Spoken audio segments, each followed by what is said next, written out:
अस्सलाम वालेकुम everyone, welcome back to my channel easy English with उज़मा।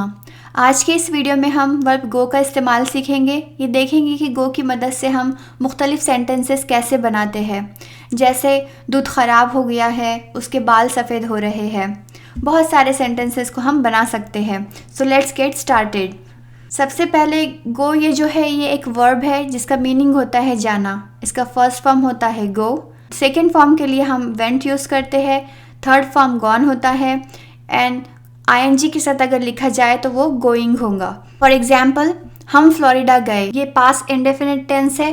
अगर कोई सेंटेंस पास्ट इंडेफिनिट टेंस का हो तो हम वहाँ पर वर्ब का सेकेंड फॉर्म यूज़ करते हैं और यहाँ पर गो का सेकेंड फॉर्म है वेंट, इसलिए हम कहेंगे वी वेंट टू फ्लोरिडा।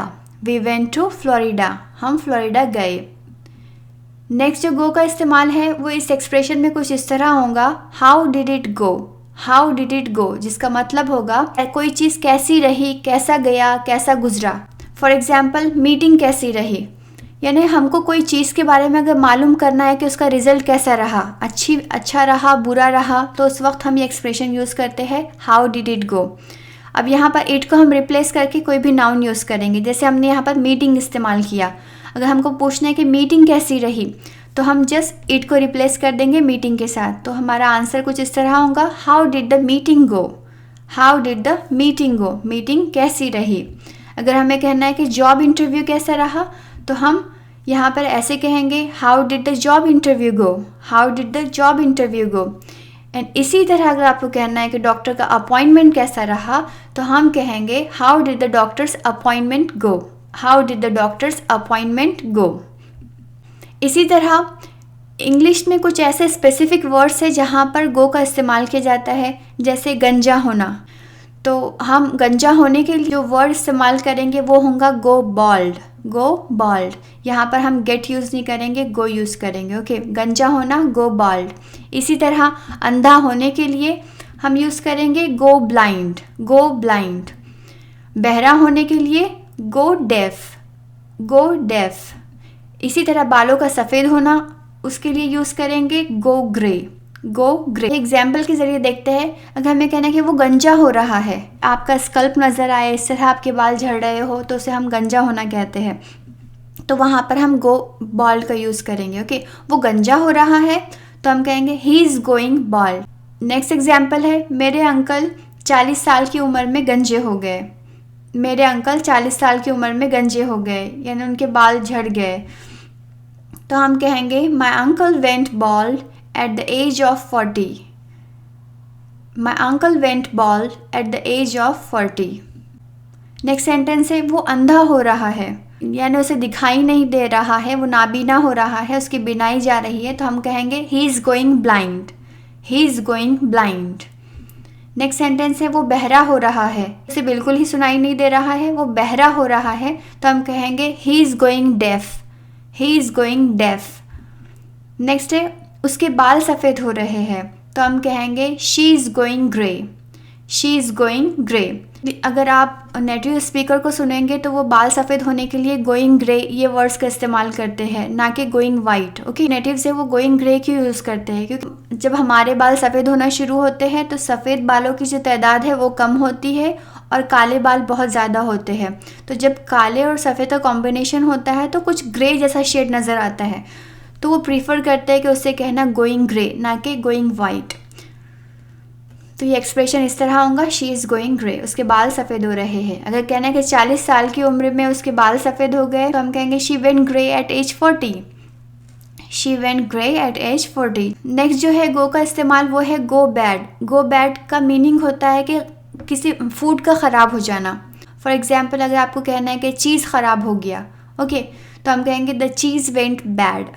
अब यहाँ पर जो है हम पास्ट टेंस की बात करें, पास्ट इंडेफिनिट टेंस की बात कर रहे हैं, इसलिए द चीज़ वेंट बैड। इसी तरह आपको कहना है कि एप्पल ख़राब हो गया तो हम कहेंगे the Apple went bad. The Apple went bad. Next है कि अगर आपको कहना है कि दूध ख़राब हो गया तो आप कहेंगे the milk went bad. The milk went bad, completed action. Okay, अगर आपको कहना है कि दूध ख़राब हो गया है तो हम यहाँ पर प्रेजेंट परफेक्ट टेंस यूज़ करेंगे, दूध ख़राब हो गया है तो the milk has gone bad. The milk has gone bad. Next expression है गो रॉन्ग। गो रॉन्ग का मीनिंग होता है कि काम का ख़राब होना, काम का नहीं बनना, या फिर कहेंगे कि काम करने के बावजूद भी कामों का बिगड़ जाना। कहने कि आज मेरे सारे काम बिगड़ रहे हैं, यानी आज मेरे सारे काम ख़राब हो रहे हैं या नहीं बन पा रहे हैं, तो हम कहेंगे everything is going wrong for me today. Everything is going wrong for me today. इसी तरह गो रॉन्ग का जो एक और मीनिंग है तो वो ये है कि टू मेक अ मिस्टेक, यानी गलती करना। फॉर एग्जाम्पल, मुझसे कहाँ गलती हो गई उसकी परवरिश में, कि where did I go wrong in her upbringing. Where did I go wrong in her upbringing. Next जो कॉलोकेशन है वो है go blank. Go blank means सोच ना पाना, दिमाग का काम ना करना, यानी to be unable to recall और think of something. For example, जब मैं मजमुए के सामने बोलता हूँ तो मेरा दिमाग काम नहीं करता, या फिर कोई कहेंगे कि मैं सोच नहीं पाता, मुझे कुछ समझता नहीं है, तो उस वक्त हम गो ब्लैंक का यूज़ कर सकते हैं। Okay, when I speak in front of crowd my mind goes blank. Next है गो वेल विथ समथिंग।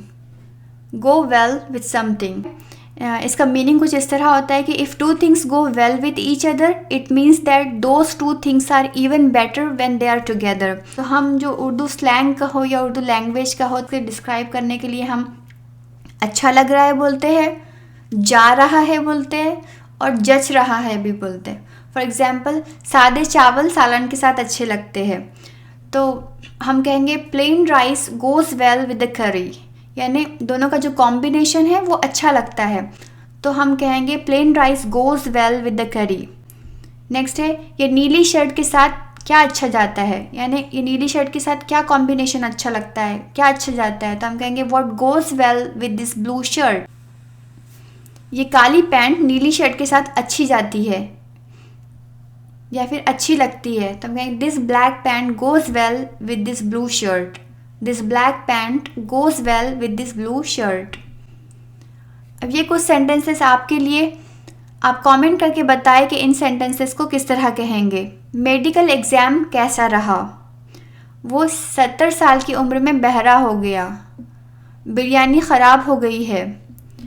और जो लास्ट सेंटेंस है वो है vanilla ice cream hot chocolate brownie के साथ अच्छा लगता है, यानी दोनों का कॉम्बिनेशन बहुत अच्छा होता है। Thank you for watching this video. अगर आपको ये वीडियो पसंद आए तो लाइक करें, चैनल पर नए हो तो सब्सक्राइब करें और फ्रेंड्स के साथ शेयर करना ना भूलें। अल्लाह हाफिज़।